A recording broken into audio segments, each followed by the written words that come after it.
మాట అగ్ని అంతటి పవిత్రమైనది, ప్రమాదకరమైనది కూడా. అందుకే కాలు జారితే కూడదీసుకోగలం కాని నోరు జారితే వెనక్కి తీసుకోలేమంటారు పెద్దలు. బాలవాక్కు, బ్రహ్మవాక్కు, ఋషివాక్కు, వేదవాక్కు అని రూపాంతరాలున్నాయి. నిష్కపటమైన, మనోహరమైన, ముద్దులొలికే సత్యాన్ని పలికేది బాలవాక్కు. బ్రహ్మజ్ఞానుల నోట వెలువడే శుభప్రదమైనది, శ్రేయస్కరమైనది బ్రహ్మవాక్కు. సర్వసంగ పరిత్యాగులైనవారు పరుల హితం, అభ్యున్నతి కోరుతూ చేసే ప్రవచనాలను ఋషివాక్కులంటారు. సర్వకాల సర్వావస్థల్లోనూ మానవాళికి దశ, దిశ నిర్దేశించేవి వేదవాక్కులు. బ్రహ్మ, ఋషి, వేదవాక్కులు అందరికీ అనుసరణీయాలు. అవి సకల జనావళికి ఆమోదకరమైనవి, సర్వతోముఖాభివృద్ధికి దోహదపడేవి. మాట ఎలా ఉండాలో, వాగ్రూపం ఏ విధంగా ఉంటుందో, ఎటువంటి వాక్కు ఆహ్లాదకరమైనదో స్మృతులు చెబుతున్నాయి. సముచిత నియమాలు పాటిస్తే సత్ఫలితాలను సాధించగలం. మాట ఎప్పుడూ మృదువుగా, మంగళప్రదంగా, మనోహరంగా, మర్యాదపూర్వకంగా ఉండాలి. నా కోరిక ఏదైనా అది సత్యమే అయ్యుండి, ఆ సత్యవచనమే నన్ను అన్నివేళలా సంపూర్ణంగా సంరక్షించుగాకనని ఋగ్వేదమంత్ర సారాంశం.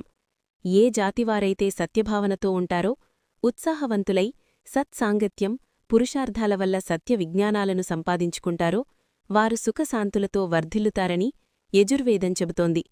సత్యమే పలుకుతాను, అసత్యం పలకను, సత్యం ఆధారంగానే ఈ భూమి ఉన్నది అని అథర్వణ వేదమంత్రాలు ఘోషిస్తున్నాయి. సత్యవాక్ పరిపాలనకు కట్టుబడిన బలిచక్రవర్తి, హరిశ్చంద్రుడు చరితార్థులయ్యారు. మానవజాతికి స్ఫూర్తిప్రదాతలుగా నిలిచారు. మహాభక్తులైన ప్రహ్లాదుడు ఎన్నడూ అసత్యమాడలేదంటూ అతడి వ్యక్తిత్వాన్ని మహాభాగవతంలో కీర్తించాడు పోతన. తమ వాక్కులను పవిత్రంగా ఉంచుకునే ప్రయత్నంలో కొందరు సాధకులు నిత్యం భగవన్నామస్మరణ చేస్తుంటారు. ముకుందమాలలో కులశేఖర ఆళ్వారు, భాగవతంలో పోతన, శివానందలహరిలో శంకరాచార్యులు వాక్ ప్రశస్తిని వివరించారు. పవిత్రమైన వాక్ నిర్మాణం కోసం తాపత్రయపడ్డారు. ఓ స్వామీ, నా వాక్కులతో నిన్నే ప్రార్థిస్తున్నాను. నా మనసు నీ పాదపద్మాలపైనే లగ్నమగుగాక, నా మాటలు నిన్నే స్తుతించుగాక అంటూ వారు తన్మయమైన వాక్కులను ఎలా ఉచ్చరించాలో తెలిపిన సన్నివేశాలు కోకొల్లలు. భగవద్గీతా వాక్యం ప్రకారం జ్ఞానం అన్నింటికంటే పవిత్రమైనది. జ్ఞానంతో సుసంపన్నమైన వాక్కు అంతకంటే పవిత్రమైనది. దానివల్ల మిత్రత్వం ఏర్పడుతుంది, సర్వమానవ సౌభ్రాతృత్వం సిద్ధిస్తుంది.